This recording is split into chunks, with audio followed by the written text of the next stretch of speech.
Hey everybody, HomeSliceHenry here, and in today's video we're going to be taking a look at some very fun battles in the Open Ultra League featuring a level 51 Shadow Hitmonchan. These battles were submitted to the channel by a member of the community, Dr. Stalemate, so many thanks for the battle submission. Now Hitmonchan is a pure fighting type Pokemon, and it's running the moveset of Counter, Thunder Punch, and Close Combat, and Shadow Close Combat hits incredibly hard, and these are some very fun battles. So without further ado, let's hop into the matches and check out level 51 Shadow Hitmonchan in the Open Ultra League. Hopping into the first match, leading Shadow Nidoqueen into Registeel, a very nice lead, and the opponent is staying in this matchup, which means there's probably something in the back that isn't a big fan of Nidoqueen either. Nidoqueen just going straight for the Earth Power. This will not one-shot, but it will do quite a lot of damage, so the opponent is going to commit the shield. Nidoqueen can very comfortably tank one here. Opponent goes for the double resistant Zap Cannon, hoping for a debuff. They do not get it. They safe switch into Cresselia, and Cresselia will be met with an absolute wall in Shadow Alolan Sandslash. Sandslash continuing to farm up here. Sandslash going for the Drill Run, and that looked like a CMP tie here. Drill Run is going to deal some very solid chip damage onto the Cresselia, and Cresselia is going to return fire. I believe they threw 6, so that should be the Grass Knot. It is going to be the Grass Knot.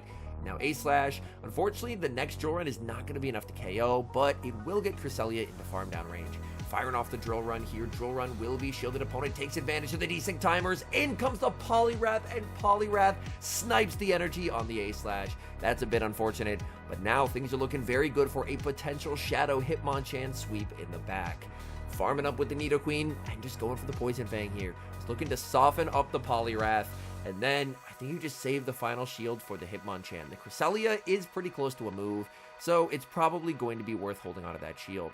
Ice Punch, not going to get the KO. Nidoqueen gets farmed down. In comes the Hitmonchan. And if you're Hitmonchan, you just tank this. You just let this go, and you trust in the Hitmonchan to win this game. Power-Up Punch will connect. Let's see, are they sending in the Cresselia, or is it the Registeel? Typically, Hitmonchans run like double punches, like a Thunder Punch or an Ice Punch, so Registeel could tank multiple moves here. But this is a close combat Shadow Hitmonchan. Get that Registeel out of here. In comes the Cresselia. Cresselia, as I mentioned, does have energy. They go for the Grass Knot. We see the shield. Hitmonchan going for the Thunder Punch. But Cresselia is extremely bulky. This might not KO. Thunder Punch doesn't get the KO, but the Hitmonchan will get the farm down. Moving into the next match, leading Shadow Nidoqueen, and Nidoqueen sees a pretty decent lead as it's going up against Tapu Fini. Both Pokemon, of course, hit each other for super effective damage, but due to the debuffs from Poison Fang, Nidoqueen has an advantage. But the opponent makes a very nice catch, catching the Poison Fang onto Skeledirge, and suddenly, this match is looking dire. Skeledirge is extremely good versus the backline of this team, and by catching the Poison Fang, Skeledirge has set itself up pretty well here. Skeledirge does not bait, they full send the Shadow Ball. Nidoqueen demonstrating perfect charge move timing, throwing 2 Poison Jabs, and the Poison Fang bait is able to grab a shield. Nidoqueen continuing to farm. Nidoqueen just choosing to let this through. It's the Disarming Voice. Disarming Voice cannot KO, and now able to fire off this Earth Power. Earth Power will get the KO. Back in comes the Tapu Fini, and Tapu Fini will be answered with the Shadow A-Slash. Opponent is going to send in Shadow Charizard, and unfortunately you kind of just have to stay in here with the A-Slash. Ice Punch will be no-shielded, and at this point, you just let the A-Slash go. Opponent baits with a Dragon Claw. That is quite nice, and now the opponent is going to have to shield the Charizard if they want to keep it alive. And they do. They're going to commit the shield. At this point, they're not going to bait, but you definitely just save the shield for the Hitmonchan. Blast Burn absolutely eradicates the Sandslash, but now in comes the Hitmonchan, and Hitmonchan has energy. Hitmonchan able to make it to the Thunder Punch. This is a Shadow super effective move onto the Tapu Fini. That does some solid damage. Tapu Fini is going to need back-to-back charge moves to win here. They go for the Surf into the Hitmonchan. Oh no, they make another move. Can Hitmonchan hang on here? Hitmonchan gets hit with the Surf, but manages to take the win. Moving into the next match, leading Shadow Nidoqueen into Ampharos. What a good lead, and the Ampharos is staying in. Oh my goodness, opponent absolutely core broken. Not even building up to the Earth Power here, just going for the Poison Fang. Opponent is going to let this through. Opponent continuing to farm. They have so much energy here, but nothing they throw can really hurt the Nidoqueen. They end up going for the Trailblaze there, and they just get farmed down. Nidoqueen now going to be met with Sand Slash, firing off the Earth Power here. No baits. Earth Power, massive damage, switch into the Hitmonchan, snipes the Sand Slash, and in the back, it's Tapu Fini. Oh my goodness, the opponent in an incredibly tough spot here, firing off the Thunder Punch. That connects onto the Tapu Fini, and at this point, I mean, this opponent is probably just getting farmed down. They have shields, they're going to start using them, but it's just too little too late for the opponent. We do see the shield on the Hitmonchan. Hitmonchan just continuing to pressure the Tapu Fini with this counter damage. Hitmonchan going for the double shield here. Might not even have to reveal the third. Hitmonchan will get farmed down, but Nidoqueen will get the win. Shadow Nidoqueen is picking up all the favorable leads as it now leads into Alolan Ninetales. Opponent safe switches into Cresselia, and oh my goodness, the opponent's team is extremely weak to steel types. Therefore, we can probably guess, even though we haven't seen their final Pokemon, that their final Pokemon should be a Mon that is pretty strong against steel types, because running a team that's triple weak to steel, you're not going to see a lot of wins with a team like that. Alolan Sandslash able to win CMP over Cresselia. Drill Run will not KO, but it is going to put the Cresselia into a very nice farm down range. Cresselia fires off the Moonblast. That's no problem for the Sandslash, and Sandslash will get the perfect farm down. Opponent is going to send in the Alolan Ninetales. We've got the Battle of Alola here, but the Sandslash just has a dominant matchup here, able to make it to not one but two Drill Runs, and this will just about KO the Ninetales. Ninetales is going to commit the shield. They get the farm down, but not only do they not have switch advantage, but they're down a shield as well. Nidoqueen decides to commit the shield as they fire off the Weather Ball. What does the opponent have in the back? They have Jellicent, and just going to soften it up with a Poison Fang. Poison Fang is going to be no shielded there, just continuing to farm. They're going to fire off the Surf, just going to let this go on the Nidoqueen. Nidoqueen can tank a Surf here, and now in comes the Hitmonchan. So the opponent, pretty surprisingly, is running a team that's triple weak to Registeel. Firing off the Thunder Punch, that does quite a lot of damage into the debuff Jellicent. And now a decision to make. This is only a Surf, so choosing to let that through. And these double resisted counters are actually adding up onto this Jellicent. We're going to see the shield from the Hitmonchan. Hitmonchan looking for the farm down, but the opponent says no. They're going to send in the Alolan Ninetales. Thunder Punch will be shielded. Ninetales needs to make it to a move versus the Nidoqueen, but the Nidoqueen Poison Jab spam is too much. Down goes the Ninetales, and Jellicent will fall to the Poison Fang. Bit of a scary endgame there, but still managing to get the win. Leading the Shadow Nidoqueen into a Sceptile, opponent running some pretty serious spice. They're going to save switch into Talonflame, and it's very good to see the Talonflame here compared to the backline. Sceptile, of course, can learn Breaking Swipe as of this season, so it's extremely glassy, but with Breaking Swipe and the debuff spam, it could be a bit scary in the endgame here if it doesn't get aligned onto that A-Slash. Unfortunately, Nidoqueen is going to lose CMP here, so we are going to see Nidoqueen committing the shield and firing off another Poison Fang, putting the opponent in an interesting position. They're just going to let that go, and they're going to get farmed down. They're not really going to want to try and farm down with the Sceptile, as they're going to take a massive amount of damage to do so instead, they're just going to send in Swampert. Now, Swampert, unfortunately, is going to get the farm down before an Earth Power is reached, so only able to make it to a Poison Fang, but now you can just send in the Hitmonchan, and this is perfect, because you'll get to put the Shadow A-Slash onto the Sceptile, and Sceptile won't really have anything that it can do there. Unfortunately, the Swampert does have the back-to-back moves here. We are going to see the shield from the Hitmonchan. It looks like we have a moveset change from the Hitmonchan. Unfortunately, no more close combat. That is extremely unfortunate to see. Ice Punch will be shielded. Swampert will get the KO here, but this is setting up really nicely for the A-Slash to finish this game.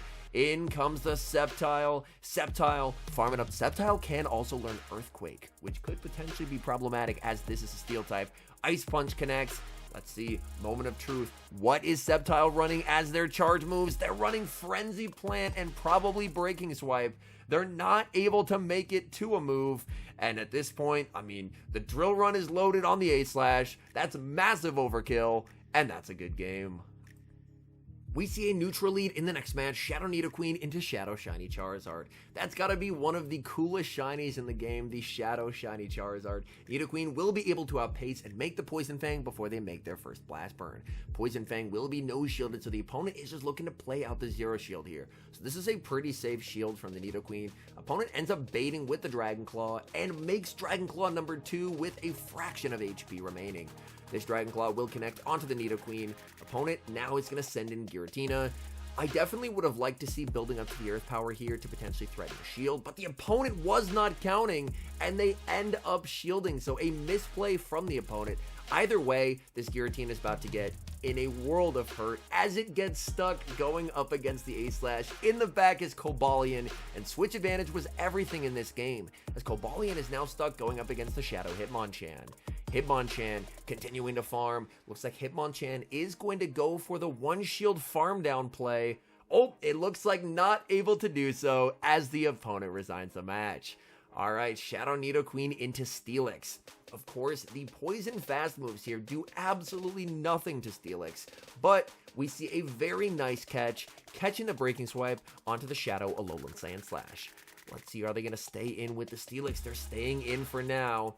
And we do see a CMP tie here, Drill Run to Breaking Swipe. Drill Run is debuffed, but that's still super effective damage, so we will see a shield from the opponent. I'm a bit surprised that a Steelix lead doesn't have a stronger response to a Shadow A-Slash in the back, but the Steelix is choosing to stay in here. Opponent sends in Venusaur. They are triple weak to A-Slash, and they resign the match. Moving into the next match, we see a familiar lead, Shadow Nidoqueen into Charizard, but this time it's the regular Charizard. Nidoqueen farming up energy here. There's quite a bit of lag. It looks like they might have gotten through 7 wing attacks. We see the shield. Turns out it was only the 6, so it could have only been a Dragon Claw there, but that lag was really, really unfortunate there, as now shielding a move that normally if they threw on 6, you just would never shield it. But due to the lag, ends up shielding it. Now it is the Blast Burn, and this game is probably just going to be a loss, unfortunately, as being down a shield and down switch advantage, probably about 99% of the time you're going to lose the game, and unfortunately it looks like that is going to be the case here. As Cresselia into Hitmonchan, there's not really a lot that Hitmonchan is going to be able to do, and we do see the match is resigned. Alright, looking for a bit of redemption in the next match, and what a lead to do it, as we see Shadow Nidoqueen into the Ampharos. Safe switch Giratina will be answered with the Shadow A-Slash. A-Slash is going to be hit with the Shadow Sneak, so no Ancient Power for the opponent to try and fish for a boost. A-Slash at the back-to-back Ice Punches here, looking to put pressure onto the Giratina. Ice Punch number 1 will connect. A-Slash could have thrown and played to the CMP tie there, but instead looking to go for some extra energy. A-Slash farming up to the back-to-back Ice Punches here. This Ice Punch is going to get the KO, and now we are going to see if they bring in the Ampharos, they're going to get hit with the Drill Run. As the A-Slash is very close to the Drill Run, they bring in the Ampharos. Oh boy.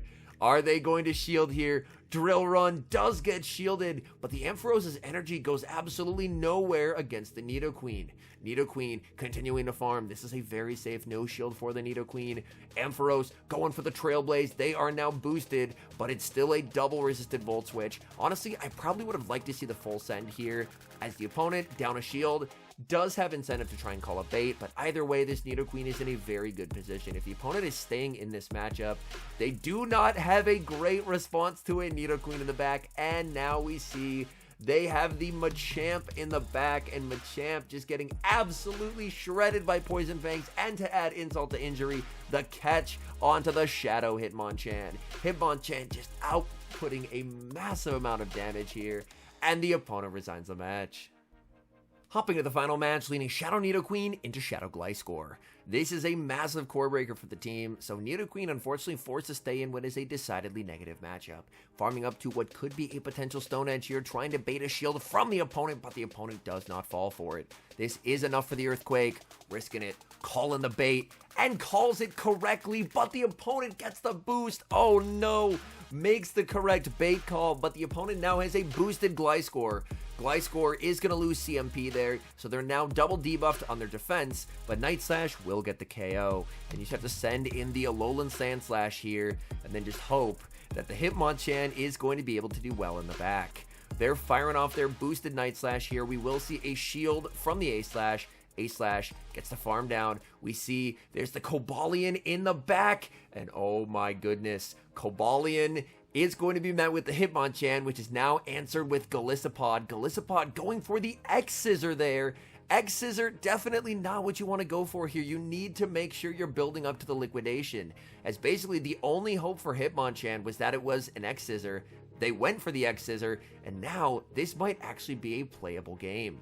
Hitmonchan has quite a bit of energy here. Hitmonchan is going to be firing off the Thunder Punch, getting the KO. In comes the Cobalion. Do they know about the close combat here from the Hitmonchan? They do not, and Cobalion gets one shot. All in all, XL Shadow Hitmonchan does look to be a fun Pokemon to run. I would say there are definitely stronger fighters, but having a fighter that can output that kind of damage with close combat definitely makes for some fun sets. And as we saw, it has a wide variety of charge moves it can use. The Thunder Punch, the Ice Punch, I believe it also gets Power Up Punch as well. So it does have a pretty varied moveset, which is nice, but man, seeing those close combats land is absolutely glorious. Anyways, thank you guys so much for watching. If you're enjoying the content, make sure to leave a like and subscribe to the channel if you haven't. And a special thank you as always to our members here on YouTube. The support guys provide is sincerely appreciated. So thank you guys oh so very much. And until next time, I've been HomeSliceHenry.